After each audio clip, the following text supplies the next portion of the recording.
All right, let's now get back to that big news this morning. Pfizer submitting its data to the FDA on its vaccine trial in kids ages 5 to 11. Dr. Aditi Nerurkar joins us on that. She's a physician at Harvard Medical School. Dr. Nerurkar, always great to have you. So let's talk about this Pfizer news. We've heard that younger kids might be able to get the vaccine by Halloween. That was one of those dates that was potentially thrown around. But based on today's announcement, is that likely? Are we on track for that timeline? What happens now?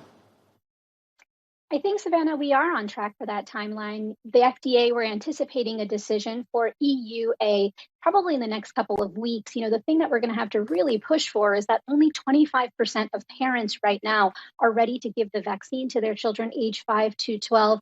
The rest, about 40%, are still in the wait and see category. So once the vaccine is approved for that age group, we're going to have to do a lot more to really get parents to vaccinate their children, which is really important during this pandemic.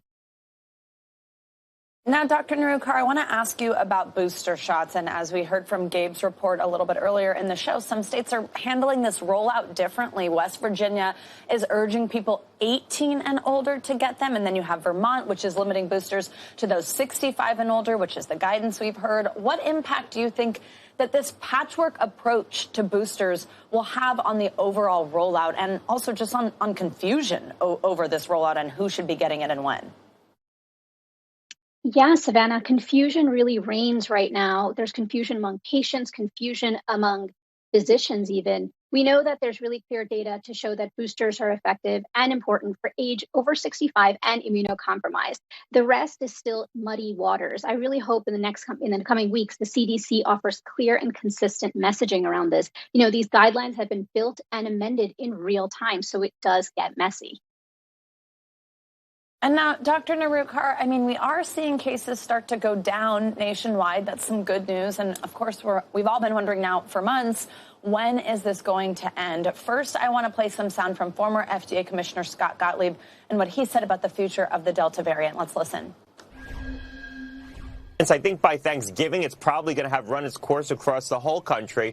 On the back end of this Delta wave, I do think this is the last major surge of infection, barring something unexpected like a new variant coming along that pierces the immunity offered by vaccination or prior infection. Do you agree, Doctor? Could this Delta wave be the last major COVID surge the U.S. sees? And also, he said, unless something unexpected happens like another variant, do you think that's a major possibility?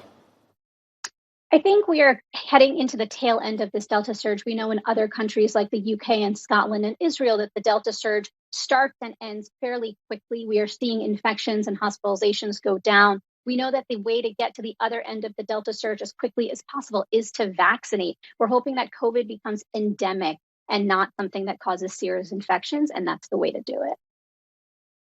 All right, Dr. Aditi Nerurkar, as always, thank you so much for your time this morning.